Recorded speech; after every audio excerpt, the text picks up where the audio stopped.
Quem vê a dona Norma pra lá e pra cá com um cinzeiro até pensa que ela fuma. Mas as lembranças do cigarro ficaram lá atrás. Hoje o acessório só serve mesmo para apoiar copo ou juntar as sujeirinhas que aparecem no chão. Já são 36 anos longe do vício. Na adolescência, ela costumava fumar um maço de cigarro por dia. O hábito dava a sensação de prazer e relaxamento. Começou como uma brincadeira entre irmãs. E as irmãs começavam a disputar para ver quem é que pegava o toquinho de cigarro do papai. E aí a gente pegava o toquinho de cigarro dele para disputar, para ir fumando. E aí aquele toquinho começou a não servir mais para fumar. Aí a gente passou a tirar os cigarrinhos da carteira de cigarro dele, né? E um dia meu pai percebeu que o cigarro dele estava sumindo e sabia que não era ele que estava fumando. Na vida do Salvador, o tabaco surgiu como um sinônimo de união. É que toda vez ele e os amigos se juntavam na pracinha para dar uma tragada. A gente fumava, fazia de palha, não tinha nem cigarro, fazia de palha e fumava. E achava que aquilo ali era bonito. Todo mundo, todos que faziam, a gente achava que tinha que fazer também. E aí a gente, na verdade, conforme as companhias, é o que a gente às vezes se transforma. E olha que perigo! Como na época não havia restrições para o fumo, o jornalista emendava um cigarro no outro em ambiente fechado, rodeado de jornais e outros itens altamente inflamáveis. As cinzas queimavam o papel, caíam no estofado também. Podiam causar um estrago numa redação. Isso sem contar os outros riscos, né, Salvador? A gente fumava lendo, fumava conversando com outras pessoas em ambientes que nem sabia. Perto de um posto a gente fumava. Não sabia, dentro do carro, no posto. O perigo que a gente corria era uma coisa nunca vista. Em comum, Vador e Norma têm os traços de uma época passada. O casamento de quase 4 décadas foi marcado também por vários momentos, dividindo o cigarro. Você lembra que a gente fumava e a gente dividia até o mesmo cigarro? Exatamente. Dividia o mesmo cigarro. E eu geralmente gostava de dar a última tragada, era minha. Sem dúvida. E se eles sabiam como começar, também souberam o momento certo de parar. A prova da última carteira fumada está aí. Um cigarro Hollywood de 1983. Assim que eu peguei o resultado do meu exame que comprovou a gravidez, eu cheguei na casa da minha mãe, abri minha bolsa, tirei meu cigarro e disse: quem quiser que continue, porque eu parei agora. Eu não quero prejudicar o meu neném. E aí não tive nenhum problema em parar de fumar. 2 filhos nasceram depois da decisão. Nenhum deles fuma. Aparentemente são frutos de uma geração que encara o cigarro como algo meio, digamos assim, fora de moda. E qual o perfil do fumante de hoje? Uma pesquisa feita pelo Ministério da Saúde revelou que em 2018, pouco mais de 9% dos brasileiros afirmaram ter o hábito de fumar. 12 anos antes, quando o levantamento teve início, esse número era bem maior, chegava a quase 16%. Os dados mostram ainda que houve uma redução significativa no consumo de tabaco. Houve uma redução de 40% nos homens e mulheres que fumam no Brasil. Essa maior redução foi para as mulheres, em torno de 44% das mulheres deixaram de fumar. A idade que mais diminuiu foi acima de 35 anos.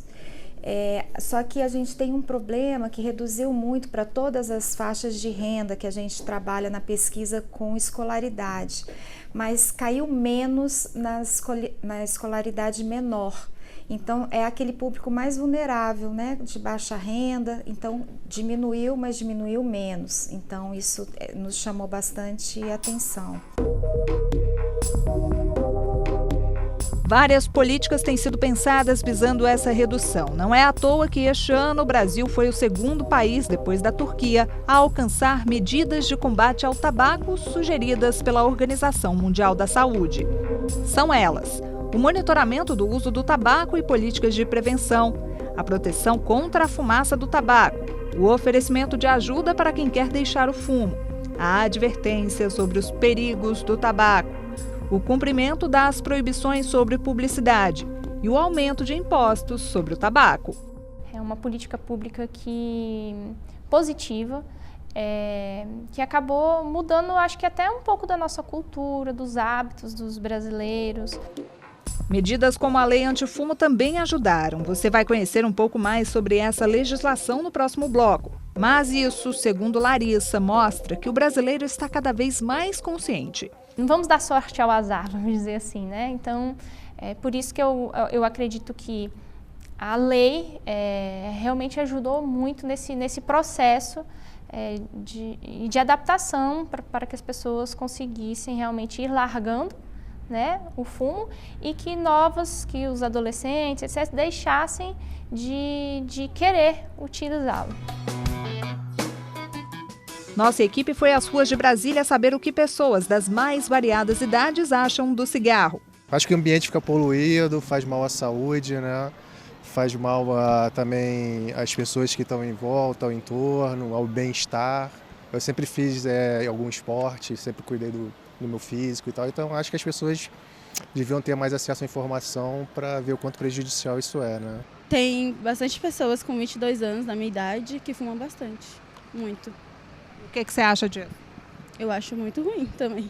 Acho que é um péssimo hábito, né? Eu não teria um hábito que talvez possa me fazer mal um dia, prejudicar as pessoas ao meu redor. É uma morte lenta para quem usa. Eu nunca usei. E eu não sei por que as pessoas usem. Porque aquilo é o prazer mais ilusório da vida. Aquilo é a morte recebida em pequenas doses. Seu Vador demorou a perceber que o prazer do cigarro era ilusório. Depois que sofreu um infarto, descobriu ao fazer uma bateria de exames que tinha enfisema pulmonar. Hoje depende de um monte de medicamentos. A gente fuma e não sabe o que está fazendo. Só depois que vem as consequências é que a gente começa a sentir que errou, que tem coisas que não tem necessidade nenhuma e que não vem preencher na vida da gente, nada. Pelo contrário, vem prejudicar a vida da gente. E Dona Norma, que não se arrepende nadinha de ter parado de fumar, tem uma única culpa. Acredita que o montante que gastou para sustentar o vício ao longo dos anos poderia estar mais bem investido. Eu me arrependo de não ter guardado o dinheiro dessa época que eu parei de fumar até o dia de hoje, de ter feito uma reserva.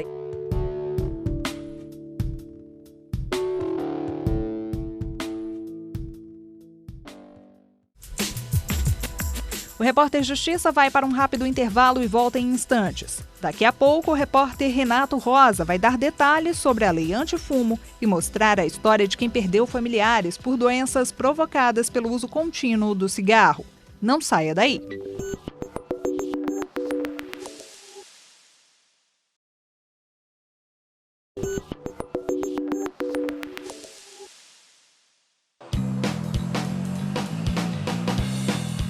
Até no voo, lá estava ele, sem se incomodar com a rejeição. Não adiantava torcer o nariz. Fumar era permitido dentro do avião. A indústria divulgava o tabaco como um instrumento de conquista, charme, aventura. Quanta propaganda!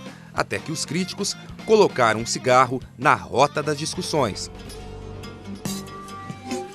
Pesquisas científicas demonstraram os prejuízos para a saúde e o tabaco foi perdendo o glamour. Começava uma mudança de comportamento. Divina lembra desse hábito do marido, nada agradável para a família. Ele fumava em qualquer lugar. Falava para ele parar de fumar. Eu, Zé, para de fumar, isso aí vai te matar. E ele, eu prefiro largar da mulher do que do cigarro. De tão viciado que era, né? José Alves de Almeida fumou dos 7 aos 65 anos. Perdeu uma batalha contra o enfisema pulmonar em 2014. Morreu vítima da doença. Sofreu muito, muito mesmo. Vivia cansado. O cigarro em casa também deixou outras sequelas. Divina diz que o filho mais novo nasceu com problemas respiratórios. O cigarro, ele traz um mal tão grande que meu filho nasceu com bronquite asmática, por causa que inalava a fumaça do próprio pai que fumava. Causou um dano, né? Porque eu vivia no hospital tanto com o pai como o filho quando era pequeno. Aí, no crescer dos anos, que hoje em dia meu filho tem 17 anos, foi que foi melhorando, foi expandindo o pulmão para poder melhorar por causa da fumaça que também ele inalou. A preocupação com a saúde não só dos fumantes, mas também com quem convive ou fica perto deles, estimulou a criação de leis. Era preciso dar um basta às propagandas e criar mecanismos para barrar o cigarro. O fumante sentiu o impacto. Se antes acendia o cigarro em qualquer lugar, depois com a lei antifumo, essa história mudou. Teve muita chiadeira, reclamação, mas a lei antifumo foi aprovada em 2011 e regulamentada 3 anos depois. As regras impediram o fumo em locais fechados, como ambiente de trabalho e restaurantes, além de determinar o fim da publicidade desses produtos. Também proibiram os fumódromos em ambientes coletivos e aumentaram as mensagens de alerta em maços de cigarro vendidos no país. Entre as punições, advertência, multas que variam de R$ 2.000 a R$ 1,5 milhão de reais e até a interdição do estabelecimento. Os maços de cigarro, na parte frontal, ele tem que ter até 30% de advertência do seu espaço, de advertência contra o tabagismo e uma indicação de que o SUS tem o tratamento para fazer a cessação. E atrás 100%, que são aquelas fotos que a gente conhece bastante, né, nessa situação. Isso ajudou bastante. Ele não impede, mas ele inibe um pouco, principalmente para o jovem, principalmente para o adolescente, quando vê aquelas imagens. Foi algo, de certa forma, não vou dizer inovador, porque nesta época mais ou menos 8 estados já tinham leis neste sentido, mas pegou muitos usuários, vamos dizer assim, né, ainda de surpresa. Neste restaurante em Brasília, o espaço preferido dos fumantes era esse, de frente para o Lago Paranoá. Eles ficavam na parte externa. Mesmo assim, a divisão com quem não fumava sempre gerava uma situação desagradável. Então você imagina, você e sua família, que você não fuma junto com sua família e do lado tem alguém fumando. E aí você está almoçando e aquela fumaça, aquele cheiro de cigarro em cima dele. Então eu, como cidadão, eu concordo com o texto da lei. Com a lei antifumo, houve um processo de adaptação. No começo, nem todos os fumantes aceitavam. Na época, Beto usou o bom senso e a informação para não ter problemas e manter um ambiente livre de cigarro. A primeira coisa que a gente fez foi sinalizar essa área externa. A gente colocou algumas placas de imediato e quando a pessoa acendia o cigarro, o nosso maître ou o nosso gerente chegava para conversar com o cliente, explicava sobre a lei, explicava que não poderia e a solução agora é realmente a pessoa sai do restaurante, desce e aí fuma lá fora, depois ela volta. Foi uma mudança de paradigma e o brasileiro aceitou de muito bom grado isso, percebeu que isso ia melhorar a sua saúde e aí a gente teve então o primeiro país que tem essa lei antifumo. A lei antifumo e outras medidas adotadas evitaram a morte de 15 mil crianças entre 2000 e 2016 no Brasil. Os números estão num artigo assinado pelo Instituto Nacional do Câncer e por cientistas de Londres e da Holanda. O estudo divulgado esse ano foi o primeiro a avaliar o impacto na saúde das crianças brasileiras. A pesquisa considerou que o fumo passivo causa cerca de 880 mil mortes no mundo por ano, sendo 58 mil entre crianças até os 14 anos.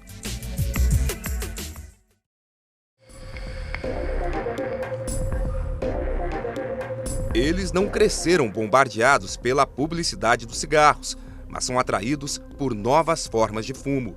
O formato, as cores, as essências, o cheiro. O produto cada vez mais popular é o narguilé. O principal público é formado por jovens, que passam horas em espaços criados só para isso. O que muitos não sabem é que a fumaça do aparelho é tão ou mais prejudicial do que a do cigarro. O tabaco colocado dentro dele quando queimado libera as mesmas substâncias tóxicas, mas numa concentração muito maior. O que a gente vê nessas lojas são jovens, às vezes até crianças, né? Pessoas com 12 anos, 11 anos. Então, não poderia ser oferecido esse tipo de produto para os jovens, né? Mas é lançado que O foco é cultural, é a convivência ali entre os amigos, a troca de ideias, só que em torno de um produto extremamente nocivo. E nós sabemos que 20% daqueles jovens ali vão ficar viciados na nicotina e vão ser usuários de cigarro compulsivamente a vida inteira. Uma rodada de narguile equivale a fumar até 100 cigarros. Tem 100 vezes mais alcatrão, 4 vezes mais nicotina e 11 vezes mais monóxido de carbono que o cigarro comum. O Congresso Nacional avalia projetos para frear o uso não só do narguile, mas também de aditivos, que dão aromas e sabores aos cigarros. Para o pneumologista, as autoridades precisam agir rápido. A insistência em inserir esse assunto na sala de aula, principalmente no curso fundamental, é de extrema importância, né? Então a gente alertar a criança e principalmente o adolescente sobre os riscos que ele corre quando ele entra nesse tipo de caminho aí que é o vício do tabaco. No próximo bloco, você vai conhecer as consequências do uso contínuo do tabaco e ver em números as mortes causadas pelo fumo. O repórter Justiça também vai mostrar iniciativas para quem quer largar o vício. Não saia daí.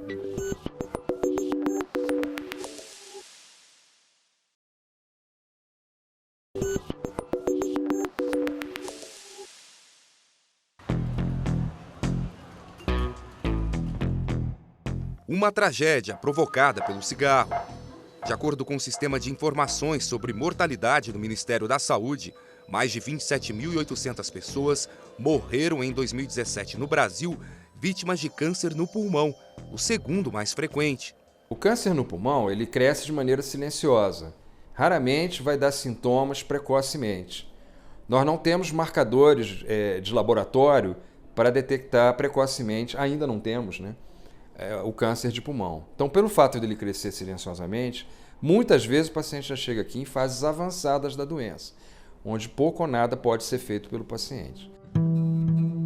O Instituto Nacional do Câncer estima que até o fim deste ano serão registrados mais de 31.200 novos casos de câncer de traqueia, brônquio e pulmão. Os fumantes adoecem com uma frequência 2 vezes maior que os não fumantes.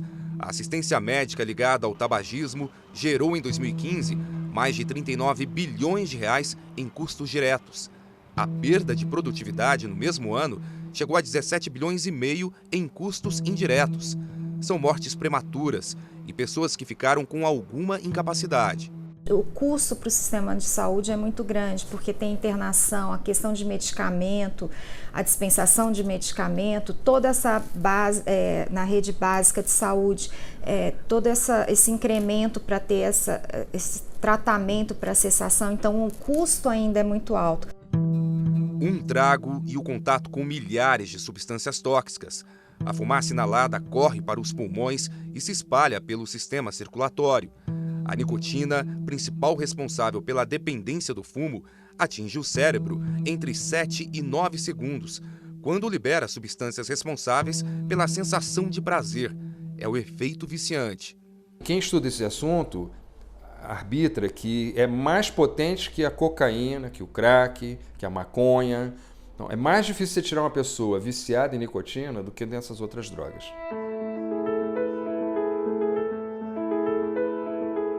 A mãe do Andrei largou o cigarro, mas aí já era tarde demais. Dona Mireia descobriu a doença pulmonar obstrutiva crônica em 2011, resultado de 50 anos de tabagismo. Minha mãe andou 5 metros, parou, com falta de ar. Andou mais 5, parou. E eu acho que foi o momento que eu notei que o que ela tinha não era mais a falta de fôlego de uma pessoa que fuma, mas algo mais severo. Ela deu uma melhoradinha, mas pouco depois ela entrou no oxigênio.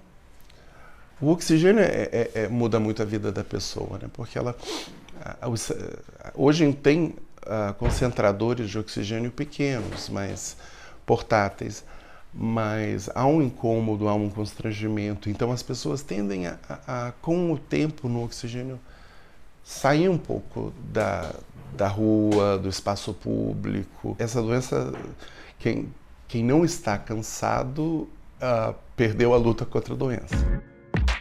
Andrei é ex-fumante e a herança do cigarro eu tenho enfisema, eu não tenho DPOC. Ou seja, eu tenho cicatrizes no meu pulmão que, se eu não manejar muito bem, podem virar a doença semelhante. Entre idas e vindas, sozinho conseguiu se livrar do vício. O incentivo veio com a vontade de ficar mais saudável para cuidar dos filhos. Eu tenho uma esposa maravilhosa que disse, olha, se você vai ter filho, você tem que parar de fumar, porque você tem que estar lá para eles, né? E realmente as duas decisões para mim tiveram muito associadas. Meu filho hoje tem quase 9 anos, então o nosso período de gravidez, etc., começou quase 10 anos atrás, que foi um pouco depois de eu parar. E quando você percebe por conta própria que largar o cigarro é mais complicado do que se imagina, o caminho então é buscar tratamento. O Programa de Combate ao Tabagismo é uma das opções. O auxílio é de graça pelo Sistema Único de Saúde.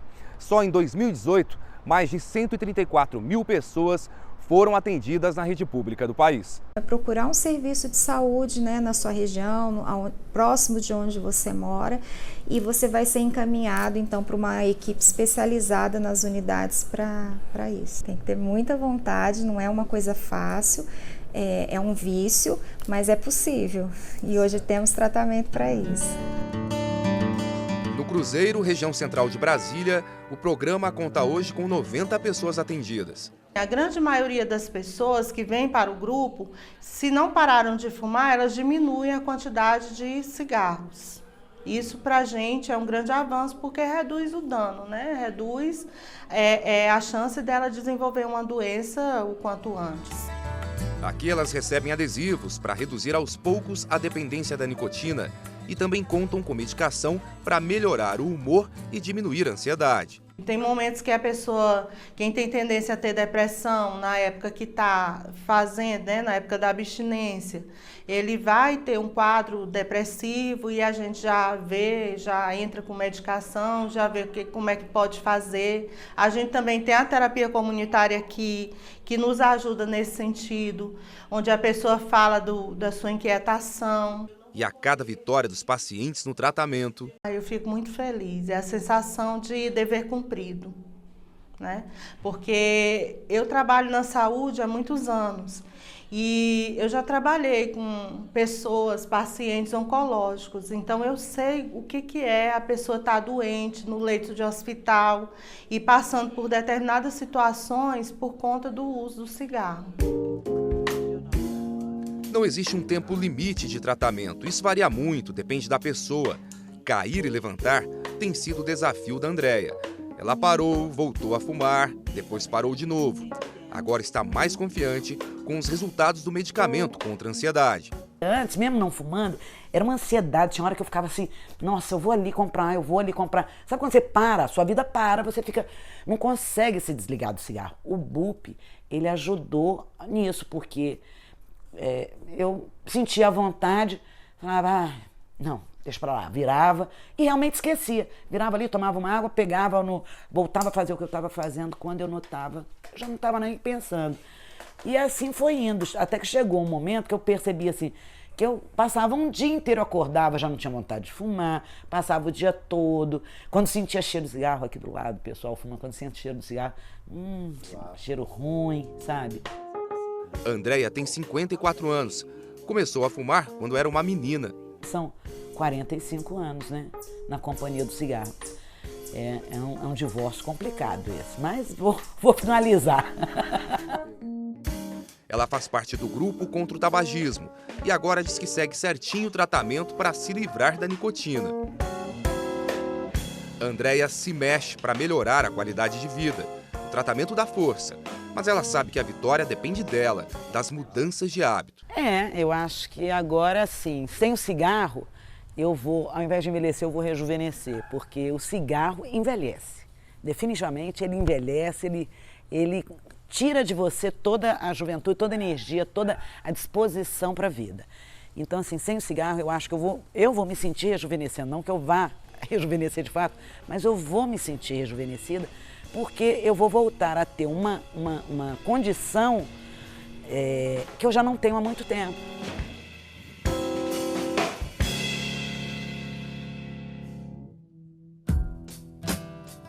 O Repórter Justiça de hoje termina aqui. Você pode rever esse e outros programas na nossa página no YouTube, TV Justiça Oficial. Quer enviar uma sugestão de reportagem? O e-mail é repórterjustiça@stf.jus.br. Até a próxima!